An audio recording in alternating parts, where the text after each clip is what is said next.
నేను first time బెంగళూరులో నేను శకుని పాత్ర వేశాను. అప్పుడు అనుకున్నాను అన్నమాట, కళాకారుని ఉత్తరాంధ్ర కళాకారుని ఇమ్మన్నారు. అయితే నేనేమన్నానంటే సురభి వాళ్ళతో నటించాలంటే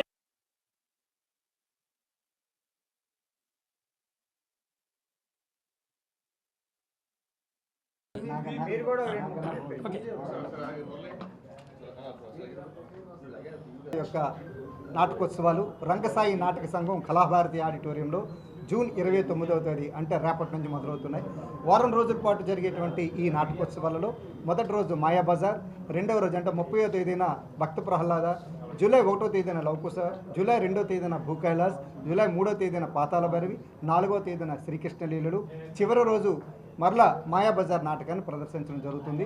శనివారంతో మొదలయ్యేటువంటి ఈ ఉత్సవాలు శుక్రవారంతో పూర్తవుతాయి. ఈ యొక్క రంగసాయి నాటక సంఘం రథసారథి బాదంగిరి సాయి గారి యొక్క నేతృత్వంలో భానోదయ నాట్య మండలి సురభి వారు ఈ నాటకోత్సవాలను నిర్వహించడానికి ఆల్రెడీ ఇప్పటికే విశాఖ నగరానికి చేరుకున్నారు. ఉచితం. ముఖ్యంగా ఏంటంటే ఈ యొక్క సురభి నాటకాలు వారం రోజులు ప్రతిరోజు ఒక ప్రదర్శన ఉంటుంది. అన్ని ప్రదర్శనలు కూడా ఉచిత ప్రవేశం కల్పించాం. ఎందుకనంటే ఇప్పుడు మారుతున్న కాలంతో పాటు ప్రజలే పోషకులు కావాలి.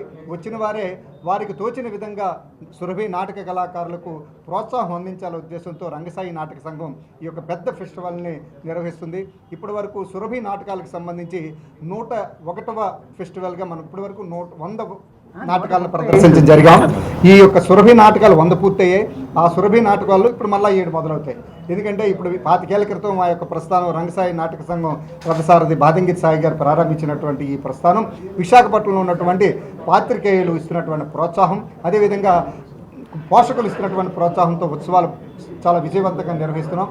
రేపు జరిగేటువంటి ఉత్సవాలు కంపల్సరిగా విజయవంతం అవుతాయని ప్రజలందరూ ఈ యొక్క అవకాశాన్ని వినియోగించుకొని సినిమా యానిమేషన్కి ధీటుగా ఈ యొక్క సురభి నాటకాలు ఉంటాయన్నది అందరికీ తెలిసిందే. అందుకని కుటుంబంతో పాటు పిల్లల్ని తీసుకురావాలని సవినయంగా కోరుతున్నాం. మీడియా మిత్రులకు ప్రత్యేకంగా ఆహ్వానం. ఎందుకంటే మీడియాకి ఎప్పటిలాగే ఒక బ్లాక్ను ఉంచడం జరిగింది. అది వాళ్ళ యొక్క కుటుంబంతో సహా వచ్చి ఆ యొక్క ఉత్సవాలు తిలకించాలని, విజయవంతం చేయాలని రంగసాయి నాటకం సంఘం తరఫున సవినయంగా ఆహ్వానం పలుకుతున్నాం. అందరికీ కళాభివందనాలండి. నా పేరు బాదంగిరి సాయి, రంగసాయి నాటక సంఘం. గతంలో ఎన్నో సురభి నాటకాలు సుమారు 100కు పైగా నాటకాలు చేసాం. 2006 30 రోజులు చేసాం. అదే ఉత్సాహంతో ఒక ఆలోచనతో ప్రజలే పోషకులు అవ్వాలనే ఉద్దేశంతో ప్రజలకు ఏ విధంగా ఎంట్రీ ఫీజు లేకుండా ఉచితంగా ఈ సురభి నాటకాలని 29వ తారీఖు నుంచి జూన్ 5వ తారీఖు వరకు 6 నాటకాలు 7 నాటకాలు 2 సార్లు మాయాబజార్ నాటకం వేస్తున్నాం సార్. ప్రవేశం ఉచితం. తప్పకుండా ప్రతి ఒక్కరూ మన విశాఖపట్నం మద్దిలపాలెం కళాభారతి ఆడిటోరియంలో ఈ ప్రదర్శనలు ఉంటాయి. 6:15కి ఏమో సభ, 6:45కి నాటకాలు ఉంటాయి. దీనికి అటు కళాభారతి యాజమాన్యం తరపున ఎంఎస్ఎన్ రాజు గారు కొంతమేరకు మనకి ఈ యొక్క రాయితీ ఇచ్చారు. అట్లాగే భోజనాల్ని కంచెల అచ్యుతరావు గారిని మనొక వదాయిని ఆయన ఇవ్వడం జరిగింది. ఇలా ఎవరి కాళ్ళు ముందుకు రావడం జరుగుతుంది. ఇంకో విశేషం ఏంటంటే ఇందాక చెప్పడం మర్చిపోయాను, ఈ సంస్థ సురభి పెట్టి 140వ సంవత్సరం వార్షికోత్సవం అండి. అది ఎందుకో మిస్ అయ్యాను. 140 years ఇప్పటికి అవుతుంది. ఆ సందర్భంగా ఈ ఫెస్టివల్ చేస్తున్నాం.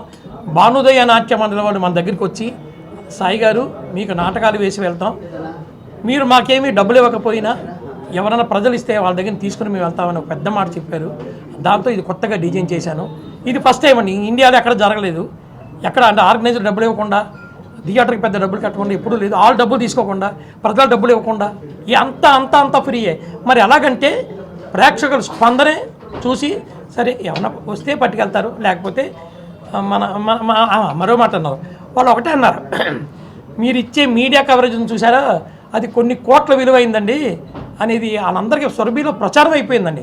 విశాఖపట్నం అంటే మీడియా అద్భుతంగా రాస్తారు, ఇంకా మనకి డబ్బులతో పని ఏముందనే స్థాయిలో వాళ్ళు ఇవాళ ఉన్నారు. అందుకే ఈ సంస్థ వారు ముందుకు వచ్చారు. ఈ సంస్థ కూడా 60-70 సంవత్సరాల నుంచి నాటకాలు వేస్తున్నారు. మళ్ళీ ఇప్పుడు ఈ ఫెస్టివల్ మనం చేస్తున్నామండి. ప్రతి ఒక్కరూ, ముఖ్యంగా మీడియా మిత్రులు మనం చెప్తున్నాను, మీరు కుటుంబ సభ్యులతో రండి. మీరు మీ డ్యూటీలో ఉన్న కుటుంబ సభ్యులు అక్కడ పంపించండి. అదే నేను కోరుకునేది. ఓకే.